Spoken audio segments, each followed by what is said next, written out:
Hey guys, you are watching the Graham Strategy channel, and I start off by reminding you that I'm not a financial advisor and I do not make any recommendations on what you should or should not buy or sell.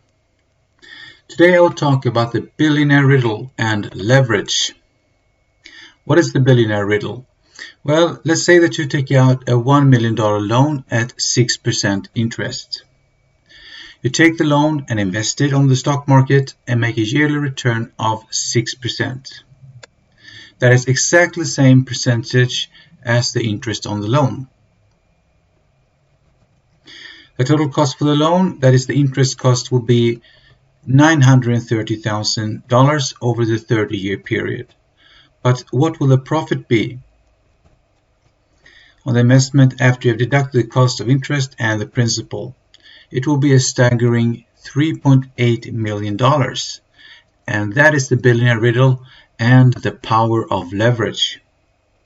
But how can you take out a $1 million loan? Well, in this case, we assume that you can get the loan by borrowing against a stable assets, like for instance a house, which you own, and the bank will typically not care so much about the price of the house as long as you pay your interest and make your yearly payments. If you take out a loan on a stock, the situation is different. This is called margin debt and it's much more risky. Not only is the interest rate usually much higher, you also risk losing a lot of money. Say for instance that you own $1 million of Apple stock.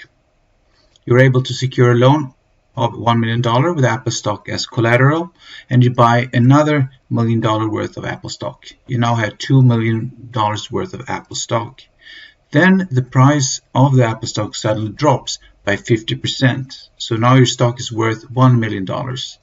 The bank will then sell your Apple stock because of a margin call, and they will get their $1 million back, and you will be left with nothing. And this is the risk of leveraging and why margin debt should be avoided or handled with great care. Coming back to the Billionaire Riddle. How come the interest cost is only $930,000 while the profit is more than $3.8 million? Well, the reason is that the comparison is not quite fair. The scheme assumes that you borrow $1 million and then you pay off the loan and interest over a period of 30 years. So let's assume that you, instead of taking out a loan, just took the same yearly amount of money and invested that with a 6% return. And I checked this by plugging the figures into a spreadsheet, and the result was as anticipated. The profit is identical. So now the Billionaire Riddle is solved. But to clarify this spreadsheet a little bit, so this column to the right is when you take out a loan of $1 million and invest it on the stock market, and you get, in this case, a 6% yearly return. You will finally end up with a profit of $3.8 million after the principal and interest payments have been deducted. And this left column, it shows what you get if you take exactly the same amount as you pay for the loan, but instead of paying for the loan, you take the payments and the interest payments and investment on the stock market, and you sum that up and deduct what you have invested, and you will end up with a profit of $3.8 million. That is exactly the same amount.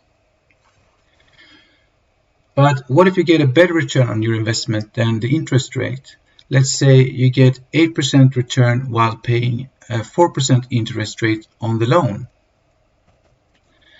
Then you will make $3 million more in profit by taking out a loan instead of being a good saver. And this is the true power of leverage. But on the other hand, what if you only get 2% return while paying 6% interest?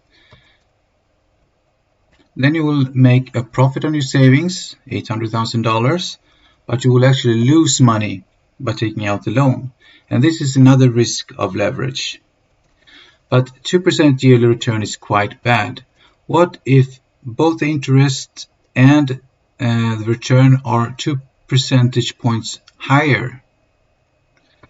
Then you will still make money on the loan scenario, $1 million, even though the yearly saving is actually much better. You make a result or a profit of $2.4 million. But this is an ideal world. with no taxes. One would assume that taxes would make the situation worse, but on the contrary.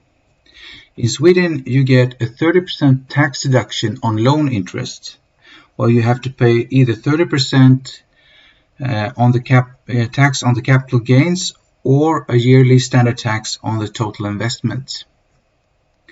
Standard tax, which at the moment is 1.09% of the total investment. So let's see how this affects the billionaire riddle. Here's the case with 30% tax on capital gains, where I've also deducted the cost of interest payments by 30%, as that would be the case in Sweden, and also reduce the yearly savings in this column by this same amount to make the two cases comparable. But this actually means that we invest a smaller amount every year, and thus the total profit will be smaller. But the most notable difference is that the case of taking out a loan becomes more profitable with a $2.7 million profit than the yearly saving case of only $2.2 million profit. So the government actually subsidizes the capitalist that takes out a loan instead of the diligent yearly saver. And this slide shows what it looks like when you have your money in an ISK account with standard tax. With the current tax levels, the result is more or less the same, so no big difference. So this time I do not make an update on the portfolio, as the last update was 2 weeks ago and nothing much has changed since then. So this was all for today, and until next time, as always, stay sharp and follow your passion.